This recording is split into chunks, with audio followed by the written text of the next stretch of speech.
MCQs based on sequences.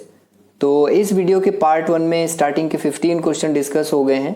तो question number 16 से start करेंगे। Sequence xn where xn equals to this for all n belongs to n is. तो हमें check करना है ये सीक्वेंस डिक्रीजिंग है या इंक्रीजिंग है, राइट। तो उसके लिए हमें कैलकुलेट करना पड़ेगा xn प्लस 1 माइनस xn। अगर ये ग्रेटर देन 0 आएगा तो इसका मतलब ये मोनोटोनिक इंक्रीजिंग हो जाएगा। नाउ xn प्लस 1, उसके लिए n को n प्लस 1 से रिप्लेस कर लेंगे। तो ये हो जाएगा 3n plus 1 plus 4 upon 2n plus 1 plus 1 minus xn क्या है 3n plus 4 upon 2n plus 1, right. तो 3 को मल्टीप्लाई कर लेंगे तो ये हो जाएगा 3n और प्लस 3 और उस 3 को 4 में ऐड कर लो तो 3n प्लस 7 हो जाएगा और यहाँ पर आएगा 2n और प्लस 2 प्लस 1 3 हो जाएगा minus 3n plus 4 upon 2n plus 1। अब आप इसे क्रॉस मल्टीप्लाई करेंगे। क्रॉस मल्टीप्लाई करने के बाद फाइनली यह आ जाएगा minus n square plus 3n plus 1 upon n into n plus 1, n into n plus 1 आएगा। और ये जो टर्म है ये हमेशा नेगेटिव होगी क्योंकि n की वैल्यूज हमें 1 2 3 4 लेना है। यहाँ माइनस है, इस वजह से ये हमेशा नेगेटिव होगी, right. This is always less than 0। तो हमारा कंक्लूजन हो जाएगा xn plus 1 minus xn is always less than 0 for all n belongs to n, right? So this implies xn plus 1 is less than xn। तो आगे वाली term है xn plus 1, पीछे वाली टर्म है xn, right? पीछे वाली टर्म ग्रेटर है आगे वाली से, तो कुछ इस तरह की सीक्वेंस बनेगी। तो ये सीक्वेंस आ जाएगा monotonic decreasing sequence. So option B correct होगा। Sequence 2 to the power n is monotonic increasing, bounded, increasing, unbounded, bounded above। तो हमें चेक करना है ये सीक्वेंस मोनोटोनिक इंक्रीजिंग होगा या नहीं। सो 2 to the power n है और n नेचुरल नंबर है 1 2 3 एंड सो ऑन। तो सिंपल है, अगर आप n को इंक्रीज करोगे तो 2 to the power n भी इंक्रीज होता जाएगा, तो ये मोनोटोनिक इंक्रीजिंग सीक्वेंस है। अब बाउंडेड की बात करें तो अगर ये मोनोटोनिक इंक्रीजिंग सीक्वेंस है इसका मतलब जो फर्स्ट टर्म है वो सबसे छोटी होगी, तो ये फर्स्ट टर्म हो जाएगी लोअर बाउंड, राइट। तो ये सीक्वेंस मोनोटोनिक इंक्रीजिंग है और बाउंडेड बिलो होगा। नाउ बाउंडेड अबव की बात करें तो 2 to the power n है, ये बाउंडेड अबव नहीं होगा, राइट। n को हम इंक्रीज करेंगे तो ये इनफाइनाइटली ये इंक्रीज होगा। तो ये सीक्वेंस बाउंडेड अबव नहीं है, बाउंडेड बिलो है और मोनोटोनिक इंक्रीजिंग भी है। तो करेक्ट ऑप्शन आ जाएगा monotonic increasing and bounded below, that is option C। Let a sequence xn defined by x1 equals to 1 and xn plus 1 equals to this for all n belongs to n is convergent, then limit n tends to infinity xn, right। तो ये limit ये sequence convergent है तो हमें limit calculate करना है, right. So let limit n tends to infinity xn equals to l। अगर limit n tends to infinity xn l है then limit n tends to infinity xn plus 1 भी l होगा, right. xn minus 1 भी l होगा, clear है।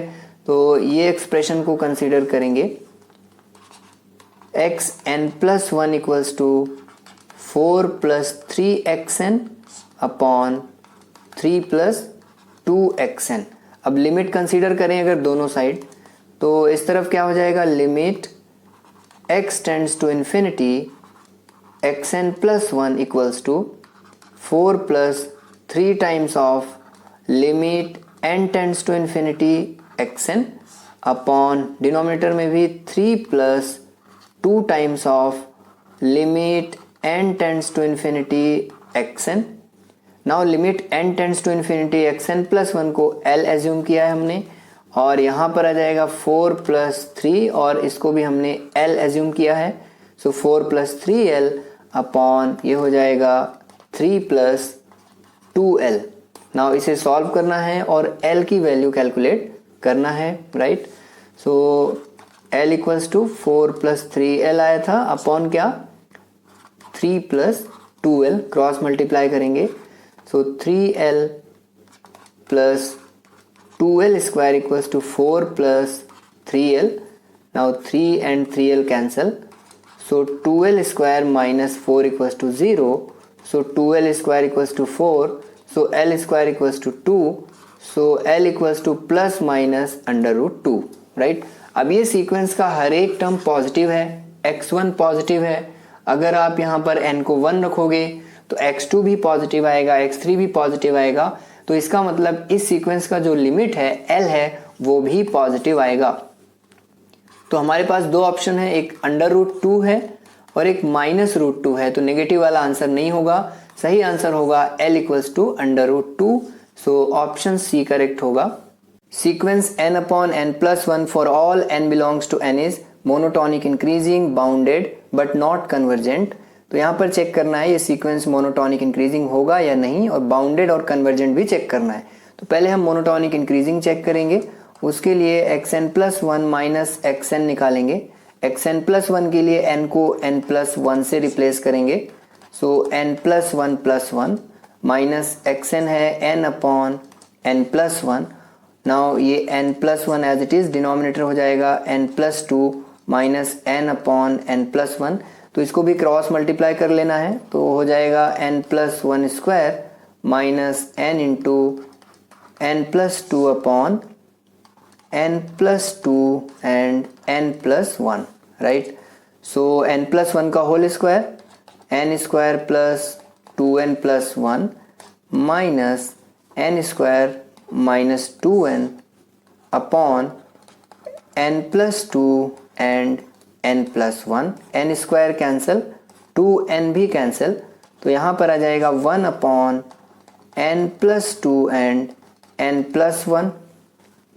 तो ये term always greater than 0 होगी, पॉजिटिव होगी, क्योंकि n हमें नेचुरल नंबर्स ही रखना है 1 2 3 4 5।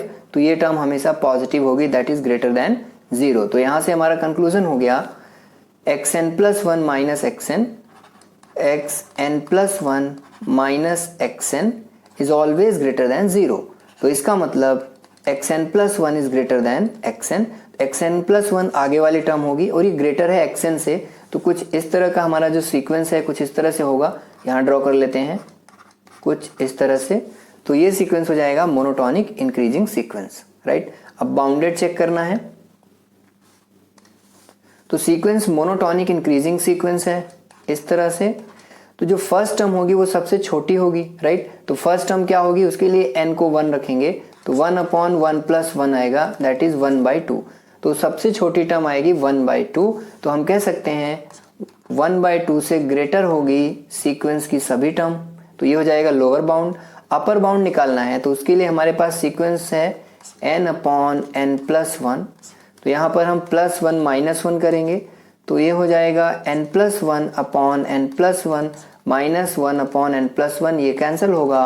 सो 1 minus 1 upon n plus 1, right. अब n की हम कोई भी वैल्यू रखें, ये जो क्वांटिटी है ये 1 से लेस ही आएगी, राइट, क्योंकि 1 में कुछ ना कुछ हमें सब्ट्रैक्ट करना पड़ेगा, राइट। तो इसका मतलब ये हुआ कि ये जो सीक्वेंस है उसकी सभी टर्म 1 से लेस होंगी। तो xn is always less than 1। तो सीक्वेंस हमारा बाउंडेड आ जाएगा, जिसका लोअर बाउंड 1/2 होगा और अपर बाउंड 1 हो जाएगा। तो हमारा सीक्वेंस मोनोटोनिकली इंक्रीजिंग सीक्वेंस है और बाउंडेड है। तो अगर कोई सीक्वेंस मोनोटोनिकली इंक्रीजिंग है और बाउंडेड है तो इसका मतलब वो कन्वर्जेंट भी होगा, राइट। तो सही ऑप्शन आ जाएगा monotonic increasing bounded and convergent, that is option B. Let sequence xn equals to this is monotonic decreasing bounded then। तो अगर कोई सीक्वेंस मोनोटोनिक डिक्रीजिंग है प्लस बाउंडेड भी है तो इसका मतलब वो कन्वर्जेंट होगा। अगर सपोज मोनोटोनिक इंक्रीजिंग है बाउंडेड है तब भी वो क्या होगा, कन्वर्जेंट होगा। तो करेक्ट ऑप्शन आ जाएगा ऑप्शन ए। तो आपको यहाँ पर कुछ सॉल्व करने की जरूरत नहीं है, अगर मोनोटोनिक डिक्रीजिंग और बाउंडेड है तो वो कन्वर्जेंट हो जाएगा। Sequence 2 to the power n upon n factorial n belongs to n is monotonic increasing decreasing। हमें चेक करना है ये सीक्वेंस इंक्रीजिंग होगा या डिक्रीजिंग होगा। तो उसके लिए हम xn plus 1 upon xn calculate करेंगे। अगर ये ग्रेटर देन 1 आएगा तो इंक्रीजिंग होगा, अगर लेस देन 1 आया तो सीक्वेंस डिक्रीजिंग होगा। नाउ xn प्लस 1 क्या हो जाएगा, तो 2 to the power n plus 1 upon n plus 1 factorial, और डिवाइड करेंगे xn से, और xn है 2 to the power n upon n factorial, तो इसको हम लिख सकते हैं 2 to the power n plus 1 factorial into n factorial upon 2 to the power n।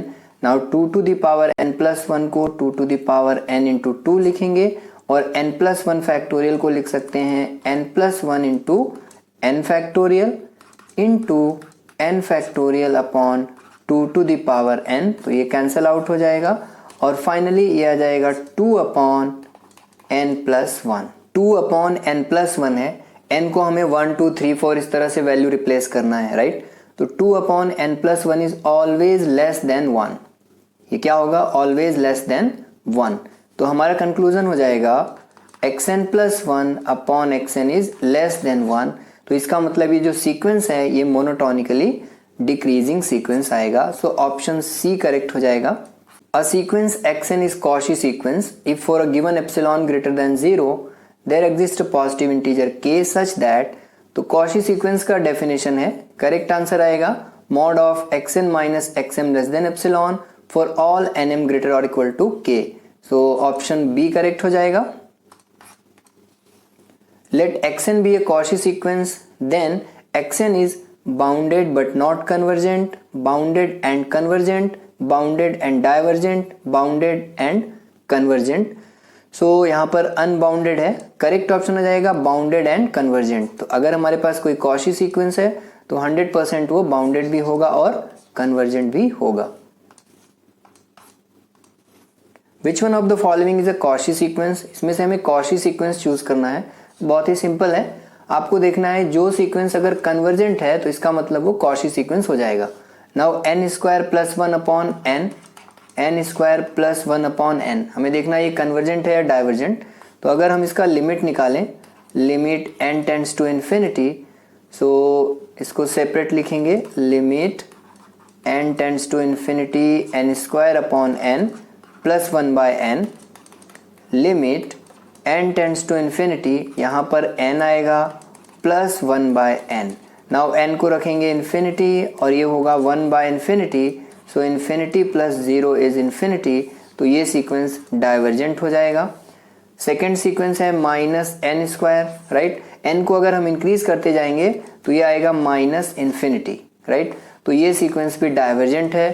Third sequence अगर देखा जाए तो 3 to the power n plus 1 है। n की वैल्यू अगर हम इंक्रीज करेंगे, अगर n tends towards infinity, so 3n plus 1 भी इन्फिनिटी हो सकता है। 3n plus 1 will also tends to infinity, तो ये भी डाइवर्जेंट हो जाएगा। और जो लास्ट सीक्वेंस है n plus 1 upon n square, अगर इसका हम लिमिट निकालते हैं n tends to infinity, limit n tends to infinity n upon n square plus 1 upon n square, so limit n tends to infinity, ये होगा 1 by n plus 1 by n square, so 1 by infinity is 0 and 1 by infinity square is also 0 equals to 0। तो इसका limit finite आ चुका है। इसका मतलब क्या होगा कि ये वाला जो सीक्वेंस है ये कन्वर्जेंट हो जाएगा। अब अगर सीक्वेंस कन्वर्जेंट है तो इसका मतलब वो क्या होगा, Cauchy सीक्वेंस होगा। सो ऑप्शन डी करेक्ट होगा। Let sequence xn defined by x1 equals to under root 2 and xn plus 1 equals to under root 2xn is monotonic increasing, then, तो सीक्वेंस मोनोटोनिक इंक्रीजिंग है, यहाँ पर 2 आएगा। Sequence monotonic increasing है, इसका मतलब जो फर्स्ट टर्म होगी वो सबसे छोटी होगी, लोअर बाउंड होगी, और फर्स्ट टर्म यहाँ पर अंडर रूट 2 है, इसका मतलब सीक्वेंस की हर एक टर्म ग्रेटर हो जाएगी अंडर रूट 2 से, राइट। तो फर्स्ट ऑप्शन यहाँ पर करेक्ट हो जाएगा। सेकेंड ऑप्शन में 2 है, थर्ड में 0 है, सो ऑप्शन ए करेक्ट हो जाएगा। सीक्वेंस का हर टर्म अंडर रूट 2 से ग्रेटर होगा और 2 से लेस होगा, so under root 2 lower bound होगा एंड 2 अपर बाउंड हो जाएगा। Sequence xn where xn equals to this, then xn plus 1 greater और इक्वल्स टू xn, हमें चेक करना है सीक्वेंस मोनोटोनिक इंक्रीजिंग होगा या डिक्रीजिंग होगा। तो उसके लिए xn ऑलरेडी गिवन है, यहाँ से xn प्लस 1 अगर लिखेंगे तो आएगा 1 plus 1/3 plus 1/3 square plus and so on 1/3 to the power n plus last term हो जाएगी 3 to the power n plus 1। अब यहाँ से कैलकुलेट करेंगे xn प्लस 1 माइनस xn, दोनों को हमें सब्ट्रैक्ट करना है, दिस माइनस दिस, तो ये सभी टर्म सब्ट्रैक्ट हो जाएंगी 1/3 1/3 square 1/3 to the power n, ये भी सब्ट्रैक्ट हो जाएगी, सिर्फ ये लास्ट की टर्म बचेगी। तो यहाँ पर आएगा 1/3 to the power n plus 1। अब n नेचुरल नंबर लेना है 1 2 3 4 5 6, तो ये टर्म हमेशा ग्रेटर देन 0 होगी, पॉजिटिव होगी, तो इस तरह से लिख सकते हैं। नाउ xn प्लस 1 ग्रेटर और इक्वल्स टू 0, इस तरह से। Now xn plus 1 minus xn is greater और equals to 0, so this implies xn plus 1 is greater or equals to xn for all n belongs to n। तो correct option क्या हो जाएगा, xn plus 1 should be greater or equals to xn, so option A correct हो जाएगा। Let sequence xn where x1 equals to 1 xn equals to under root 2 plus xn minus 1 convergent, तो ये sequence है convergent. Then converges to, तो किस point को converge करेगा, उसके लिए हमें लिमिट कैलकुलेट करना पड़ेगा, limit n tends to infinity xn निकालना पड़ेगा। तो लेट से इसकी वैल्यू l है, तो अगर limit n tends to infinity xn l है, तो इसका मतलब limit n tends to infinity xn minus 1 भी l होगा। नाउ इस एक्सप्रेशन को कंसीडर करेंगे, so xn equals to under root 2 plus xn minus 1 है, स्क्वायरिंग करेंगे, सो ये हो जाएगा xn square and 2 plus xn minus 1। अब लिमिट कंसीडर करेंगे दोनों तरफ, so limit n tends to infinity xn square 2 plus limit n tends to infinity xn minus 1। Now limit n tends to infinity xn को हमने l assume किया है, तो यहाँ स्क्वायरिंग है, तो ये आ जाएगा l स्क्वायर, तो ये हो गया l square equals to 2 plus इसकी वैल्यू l है, राइट, ये भी l है, तो यहाँ पर आ जाएगा l। नाउ इस इक्वेशन को हमें सॉल्व करना है, right, L square equals to 2 plus L को सॉल्व करेंगे, एल को इधर शिफ्ट कर लेंगे तो कुछ इस तरह आएगा। अब ये क्वाड्रेटिक इक्वेशन हो जाएगी, तो इसको सॉल्व करेंगे तो आ जाएगा 1 plus minus under root of 1 plus 8 upon 2 आएगा, फॉर्मूला मेथड यूज करेंगे, तो एल की यहाँ पर दो वैल्यूज आएंगी 1 plus minus 3/2, so L equals to क्या हो जाएगा 2 एंड माइनस 1। नाउ इस सीक्वेंस का हर एक टर्म पॉजिटिव होगा, फर्स्ट टर्म पॉजिटिव है, यहाँ पर भी n को अगर हम 1 रखेंगे 2 रखेंगे तो सभी टर्म यहाँ पर पॉजिटिव आएंगी। तो अगर इस सीक्वेंस की सभी टर्म पॉजिटिव हैं, इसका मतलब इसका लिमिट भी पॉजिटिव होगा, तो यहाँ से हम कहेंगे l should not equals to -1, so l equals to 2, तो करेक्ट वैल्यू आएगी कन्वर्जेस टू 2। तो हमने डिस्कस किए कुछ MCQs based on sequences, and next class में डिस्कस करेंगे MCQs based on convergence of series. So convergence of series chapter को आप लोग रिवाइज कर लेना and will continue in the next lecture.